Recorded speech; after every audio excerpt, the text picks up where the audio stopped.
வணக்கம் மக்களே, நாங்கள் இப்போ எங்கே இருக்கிறோம் என்று சொன்னால் ஃப்ரீபுக் கேண்டவுன் டுடிங்கன் என்ற இடத்துல இருக்கிறோம். இங்கே என்ன பார்க்க வந்திருக்கிறோம் என்று சொன்னால் வேர் ரோஸ் பயோஹாஃப் என்ற ஒரு இடத்துக்கு தான் வந்திருக்கிறோம். இந்த இடத்துல வந்து கோழிகள், மாடு, ஆடு போன்ற வகைகளும் அதோடு சேர்த்து மரக்கறிகளும் நிறைய வச்சிருக்கிறாங்க.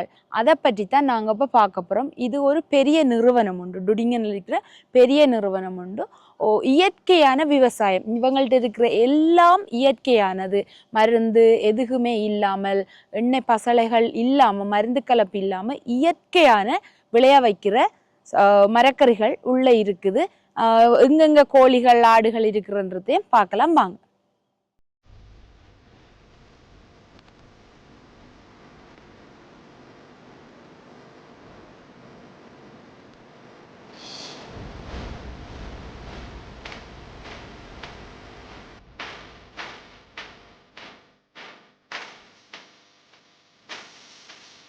நாங்கள் பார்த்து கொண்டிருக்கிறது முட்டை கோழி. இது 200க்கும் மேற்பட்ட கோழிகள் இங்கே இருக்குது. ஒவ்வொரு நாளும் ஒவ்வொரு கோழியும் முட்டையிடுமாம். இவங்களுக்கு வந்து சம்மர் காலத்துல, வெயில் காலத்துல வந்து இப்படி வளைச்சு வச்சு நெட் அடிச்சு விட்டுருவாங்க. இவங்க அதுக்குள்ளேயே மேய்ஞ்சு கொண்டிருப்பாங்க. இயற்கையான சாப்பாடு தான் போட்டு இருக்குது.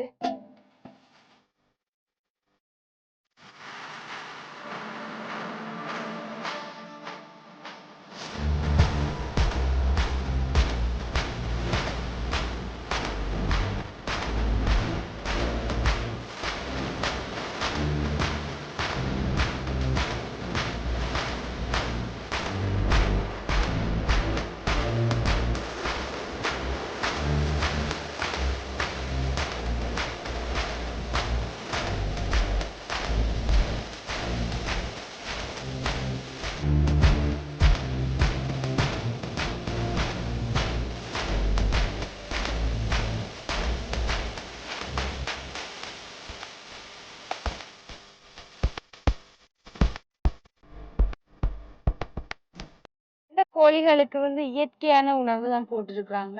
இவங்களோட தீன் வந்து பார்லி, அப்படித்தான் அந்த அதுக்குள்ள தீன்கள் போட்டிருக்கிறாங்க. டைமுக்கு அவங்க தண்ணி எல்லாம் அதே மாதிரி தான் வச்சிருக்கிறாங்க. இந்த கூட்டுக்குள்ள விரிப்பாங்க. பிறகு இவங்களுக்கு குளிர்காலத்துல வேற மாதிரி மேலுக்கு அவங்களுக்கு குளிருக்கு ஏற்ற மாதிரி அவங்களோட தட்பவெப்பத்துக்கு ஏற்ற மாதிரி செய்து வச்சிருக்கிறாங்க. அதுக்குள்ள அவங்க குளிருக்கு ஏற்ற மாதிரி வளர்ப்பாங்க.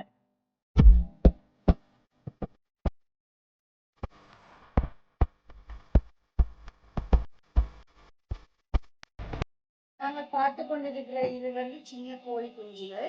500க்கும் மேற்பட்ட கோழி குஞ்சுகள் இங்கே இருக்குதான். 90 நாட்களுக்கு பிறகுதான் இதை எடுத்து வெளியில விடுவாங்களாம், அந்த கோழி மாதிரி. இப்ப அவர் அதை பத்தி எக்ஸ்பிளைன் பண்ண போறாரு, கேளுங்க. Also, wir haben hier 550 Chicken, also junge Bullets. Und dann haben wir die ersten 3 Wochen haben wir sie hier drin, schön warm. Und dann gehen wir nach draußen in die Natur, wo sie 90 Tage draußen aufwachsen und dann geschlachtet werden. நாங்க பார்த்து கொண்டிருக்கிற இந்த கூடாரம் தான் அந்த 90 நாளைக்கு பிறகு அந்த கோழிகளை கொண்டு வந்து இங்க போடுவாங்க. இங்க போட்டதுக்கு பிறகு இவங்க இதுல ஆட்டோமேட்டிக்காவே அவங்களுக்கு எல்லா மீள் சுழற்சிப்படி சாப்பாடு, தண்ணிகள் எல்லாமே வரும். அதே மாதிரி அவங்க ஆட்டோமேட்டிக்காவே அவங்க அந்த முட்டைகள் இடுறதுக்கு எந்த இடத்துல போய் முட்டை இட வேணும்ன்றதையெல்லாம் அந்த கோழிகள் பழகி கொள்ளுமா. இந்த இடத்துல தானே அவங்க முட்டையிடுவாங்க. முட்டையிட்ட பிறகு அந்த பாஸ்கெட் மாதிரி அது வந்து ஒரு ரோலிங்ல அந்த முட்டை வெளியேறுமா. அப்படி ஒவ்வொரு நாளும் 500க்கும் மேற்பட்ட கோழிகள் இதுக்குள்ள வைக்கலாம். அவங்க முட்டையிடுறதுக்கு பழகி கொள்ளுவாங்க. இதுக்குள்ளதான் அவங்க முட்டை வைப்பாங்க. இந்த 2 லேயர்லயும் அவங்க முட்டை வைப்பாங்க. முட்டை வச்ச பிறகு இதுக்குள்ள பாஸ்கெட் வைக்கல, அவங்க அந்த கோழி வச்சதுக்கு பிறகு அந்த பாஸ்கெட்டுக்குள்ள முட்டை வைப்பாங்க. இந்த குளிர்காலத்துக்கு, வெயில் காலத்துக்கு ஏற்ற மாதிரி இந்த இருக்கிற இந்த கூடுகளை அவங்க விரும்பின இடத்துல கொண்டு போய் வச்சு பாதுகாப்பாங்களாம். இதுக்குள்ளதான் சாப்பாடை போடுவாங்க. மேல இருக்கிற அந்த இதுக்குள்ள அந்த டேங்குக்குள்ளதான் சாப்பாட்டை போடுவாங்க. அது ஆட்டோமேட்டிக்காவே போய்கொண்டிருக்கும்.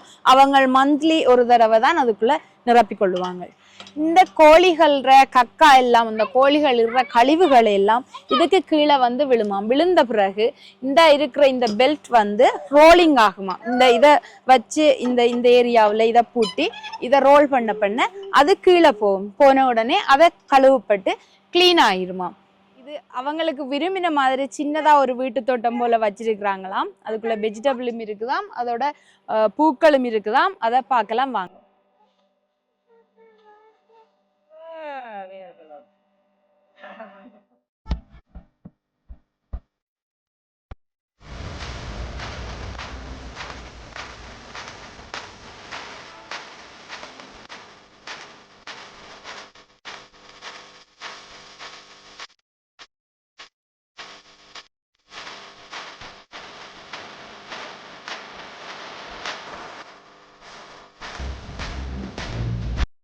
நாங்க பார்த்து கொண்டிருக்கிறது ரோஸ்மெரி.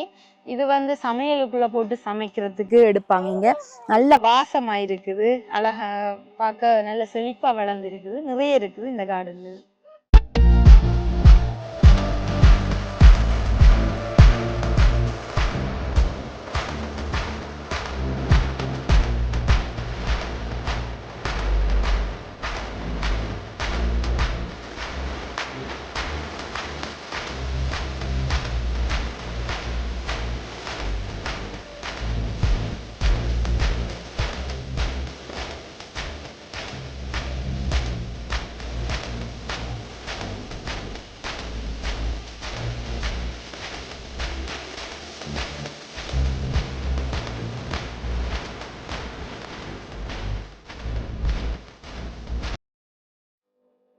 நாங்கள் பார்த்து கொண்டிருக்கிற இந்த இடம் காலையில 8 மணியிலிருந்து இரவு 8 மணி வரைக்கும் ஓப்பன்ல இருக்கும்.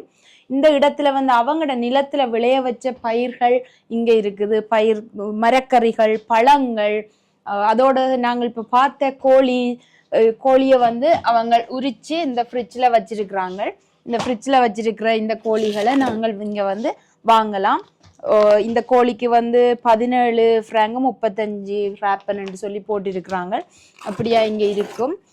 ஒவ்வொரு கோழிகள கிலோவை பொறுத்து அதுக்குரிய விலைகள் இருக்கும். இங்க பாத்தீங்கன்னு சொன்னா இது வந்து இயற்கையான மரக்கறிகள் இங்க இருக்குது.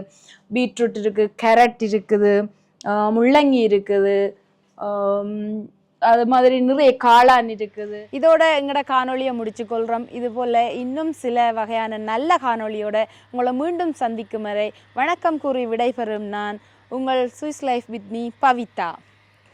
Swiss Life with me YouTube channel. Like பண்ணுங்க, ஷேர் பண்ணுங்க, கமெண்ட் பண்ணுங்க. அதோட எங்கட சேனலை சப்ஸ்கிரைப் பண்ணுங்க. பாய். Bye. Nandri Vanakkam.